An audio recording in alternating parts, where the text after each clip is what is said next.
This is just a quick little video for those of you who are going to try and make my low carb chocolate chip cookies. Now, I've made this recipe quite a few times, and each time I've modified the recipe slightly, it's made a massive difference to the way that they have turned out. So if you make it exactly how it's written in the recipe, again, depending on your oven, generally they will come out as pictured on the website.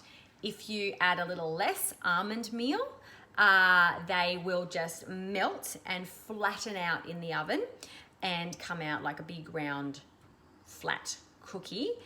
If you cook them from a little bit longer, they will crisp up. If you cook them for that amount of time, they will stay quite soggy.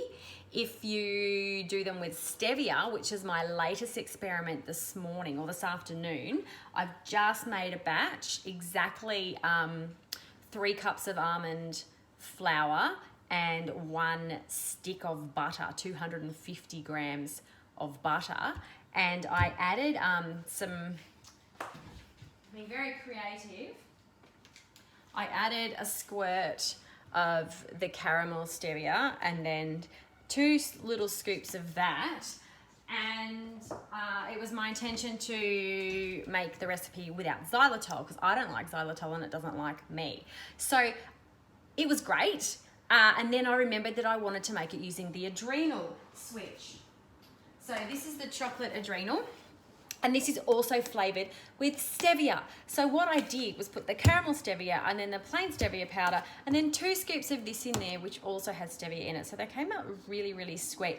I thought the batter was a bit too sweet, but I've baked them, and my partner Chris has eaten one and said it was great. My friend Pauline just stopped by and she ate one and said it was really good too. So apparently it's not too bad. So you can make this recipe with stevia, which is definitely my preferred sweetener. And if you want all the benefits of lowering your cortisol, you can see what this does here. It's like a magnesium support formula. That's what it says right there.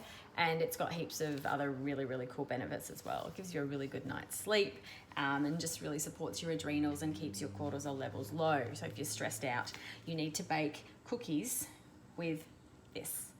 Yeah. Anyway, this is how my cookies came out just now.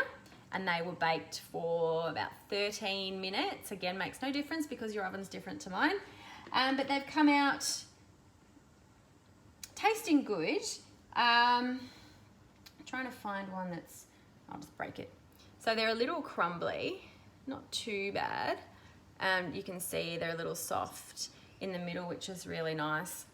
I used 80% chocolate.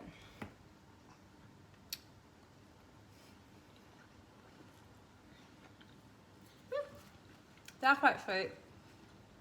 Too sweet for me, but if you like things sweet, then play around with how much stevia you put in. Just taste the batter. It's a rookie mistake. Can't believe I forgot that I was adding the adrenal. But yeah, taste it as you go and let me know how yours turn out. And I would love to see what your variations are. I'm gonna add some coconut next time and just play around with quantities. So yeah, give me your feedback. I always love feedback. Bye.